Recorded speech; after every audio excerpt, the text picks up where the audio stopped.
Hi, നമുക്ക് നമ്മുടെ ഷിംജിത താത്താൻ്റെ ഒരു റീൽ വീഡിയോ ഒന്ന് കണ്ടിട്ട് വരാം കേട്ടോ. ഞാൻ വേണ്ട വിചാരിച്ചാണ്. പിന്നെ എന്താണെന്ന് വെച്ചാൽ അതൊക്കെ കാണുമ്പോൾ നമുക്ക് റിയാക്ട് ചെയ്യാണ്ടിരിക്കാനും പറ്റില്ല. അതാണ് അങ്ങനത്തെ വീഡിയോസൊക്കെയാണ് ഇവളുടെ പ്രീവിയസ് ഈ റീൽസിൽ ഇവളുടെ അക്കൗണ്ടിൽ കിടക്കുന്നത്. ഇതായിരിക്കും തോന്നുന്ന വഴിയിലൂടെ അങ്ങ് പോവാ. ചിലപ്പോണ്ടല്ലോ നമ്മൾ പ്രതീക്ഷിക്കാത്ത അല്ല അടിപൊളി വ്യൂ അവിടെ നമ്മളെ കാത്തിക്കുന്നുണ്ടാവും. ഇതുപോലെ തന്നെയാണ് ലൈഫും. ചിലപ്പോ എല്ലാത്തിനും നമുക്ക് ഉത്തരം കിട്ടിക്കൊള്ളുന്നില്ല. പക്ഷെ മുന്നിലുള്ള പുതിയ വഴി ഉണ്ടല്ലോ, അതൊരു നല്ല തുടക്കമായിരിക്കും. അപ്പോൾ ആള് പറഞ്ഞത് കറക്റ്റാണ്. മുന്നിലുള്ള ആ ഒരു പുതിയ തുടക്കം, പുതിയ വഴി, അത് വല്ലാത്തൊരു തുടക്കം തന്നെയായിരുന്നു. ഇത്രയും വലിയൊരു തുടക്കം ആള് പ്രതീക്ഷിച്ചിട്ടുണ്ടാവില്ല. എന്തായാലും ഷിംജിത താത്ത ആഗ്രഹിച്ച പോലെ തന്നെ എന്തായാലും പക്ക സ്റ്റേറ്റുകൾ വഴി ആള് വൈറലായിട്ടുണ്ട്. ഇനി ആ ഷിംജിത താത്താന്റെ ആ തുടക്കം നമുക്കൊന്ന് കാണാം അല്ലേ.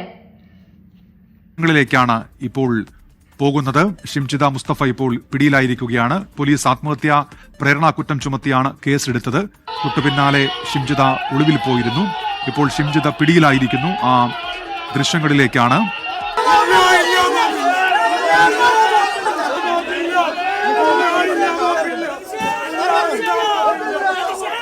അപ്പോൾ ഷിംജിത താത്തെ 10 പേര് കാണാൻ വേണ്ടി ചെയ്ത വീഡിയോ ഇപ്പോൾ 10 പേരൊന്നുമല്ല, ലക്ഷക്കണക്കിന് ആൾക്കാർ കണ്ടിട്ടുണ്ട്.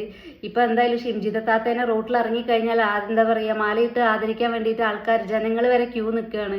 ആ ഒരു സംഭവമാണ് നമ്മളിപ്പോൾ കണ്ടുകൊണ്ടിരിക്കുന്നത്. ഇനി പുറത്തേക്ക് ഇറങ്ങിക്കഴിഞ്ഞിട്ടുണ്ടെങ്കിൽ എന്ത് മാലകളാണ് കിട്ടുകയെന്ന് പറയാൻ പറ്റില്ല. ചിലപ്പോൾ വല്ല ചെരുപ്പുമാല, തല്ലുമാല, അങ്ങനെ പല മാലകളും ഉണ്ടല്ലോ. എന്ത് വേണമെങ്കിലും കിട്ടും, ഷുവറാണ്.